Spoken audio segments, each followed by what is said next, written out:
On the way na tayo sa Bolinao neto. Bali umalis ako neto mga 4 AM. Tapos ito nga mga kasama natin papuntang Kalasyaw. Nakasabay ko lang to sa may Bukawi. Late na rin sila umalis eh.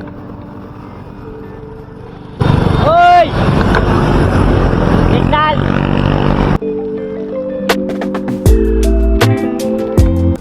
Ito mga tropa ni natin. Kaso hindi ko natanong eh. Sila papunta. Ito yung mga papunta ng Kalasyaw sila. Ang dami nila. Almost mga 20 siguro to. Kasi nag-aabang pa sila eh. Sabay almusal muna ako sa Kalumpit. Bigla ako ng pandesal sa kape.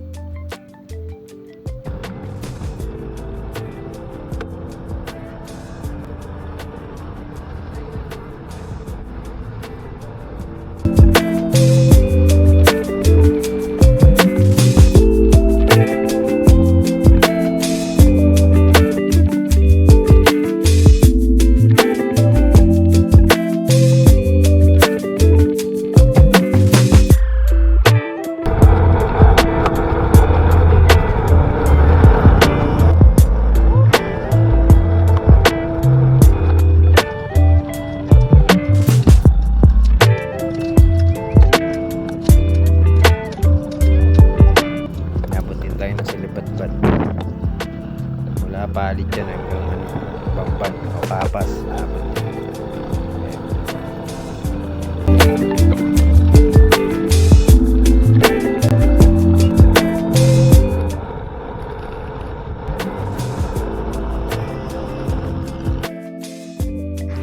Ito na sa Papas Tarlac na ako. Nabot din ng 4 hours to kasi alas 8 ako nakarating dito. Medyo mabagal yung biyahe. Junction. Yung kanan niya papuntang Concepcion. Ayan yung Tiplex yata o parang ganun. Dapat dito tayo sa may stoplight. Dire-diretso yan. Medyo kumarga ako dyan eh. Mga basta. Mas kumana na ako dito sa tiyahing ko.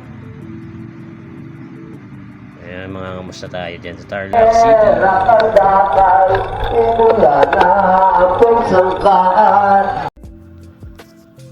Grabe yung dala ni Kuya oh. Buong wheelset oh. Philippine loop siguro to. Sabi kaliwa dito sa may bayan, sa may Mercury. Kailangan makapunta ako dun sa may tulay. Dire-diretso yan, yan.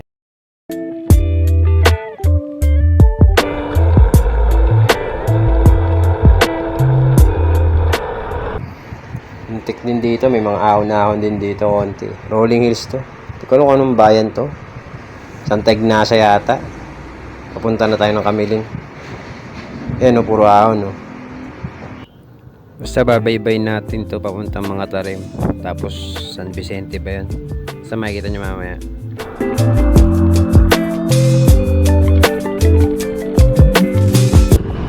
Ito kakaliwa tayo dito papuntang mga Tarim sa Kasual. Kasi pag dumiretso tayo dyan, papunta yan ng Bayambang, Lingayen, mga ganun. Okay. Saan mo dali pa ang mga tarim? So, kaliwa mo. Kaliwa mo sa ato.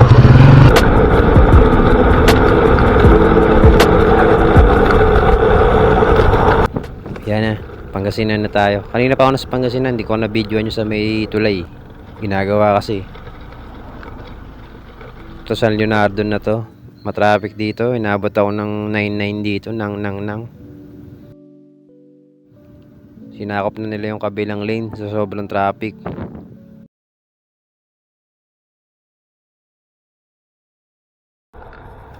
Ayaw na tayo sa Sual. Pakiramdam kong wow dito parang Bitungol. Kaso sa Bitungol, lubak. Ito, ganda ng kalsada eh. Smooth na smooth. Yun! Oh.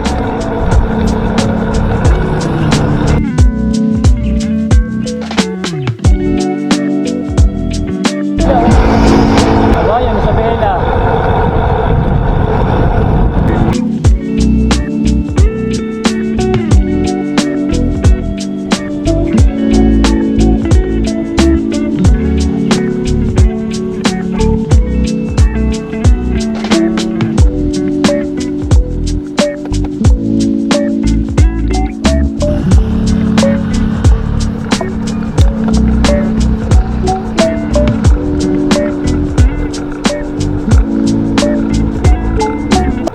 munisipyo ng Alamino sa daanan na natin.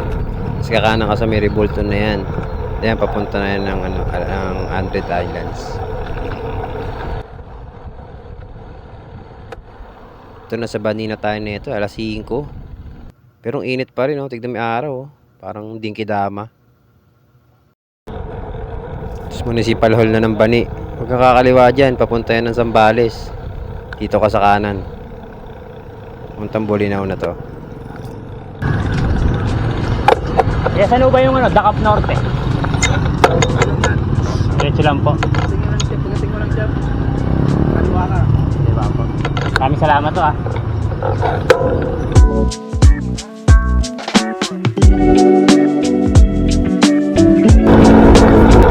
Ewan ka na dito.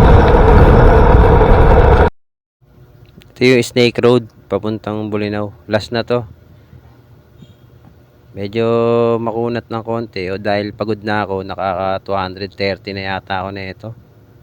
Siguro mga 20 kilometers pa to papuntang Bolinao. Pagod na ako na ito eh.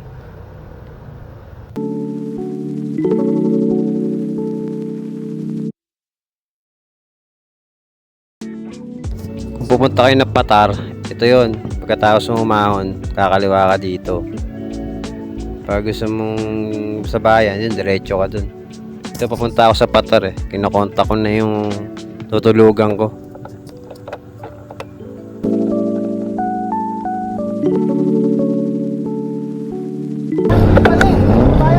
Ayun yung Okay.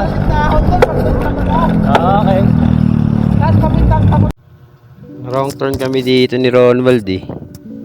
Ipupuntahan sana kaming Parola. Kaso naligaw kami. O nabudol ako. Hindi ko alam eh.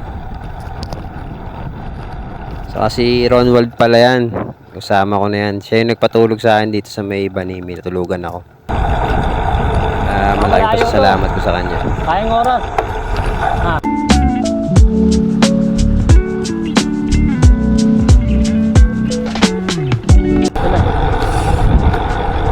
Ay, lahat yung ganda mo.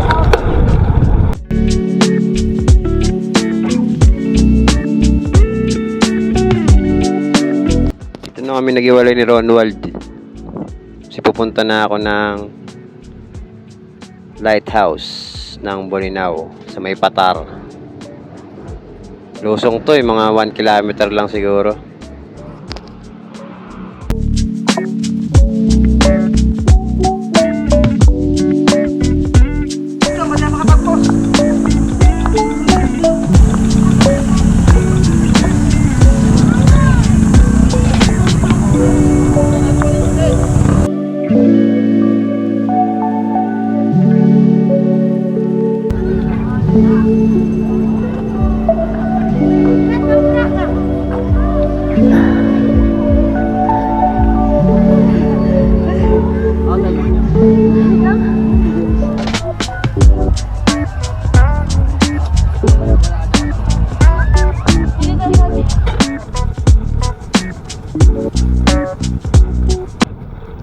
Ito ako natuwa eh, sa tabi ng kalsada may dagat na kagad.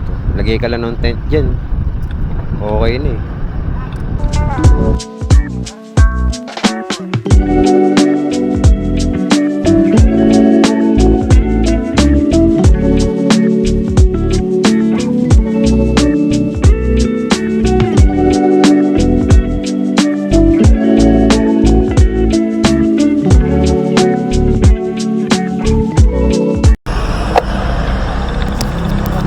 Sir, ano yung marker ng Bolinao? Yung malaking marker, parang arko.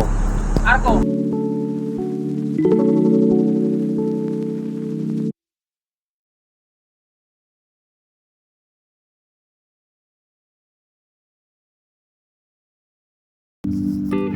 Sobrang init na nito. Grabe. Parang niluluto ng buhay.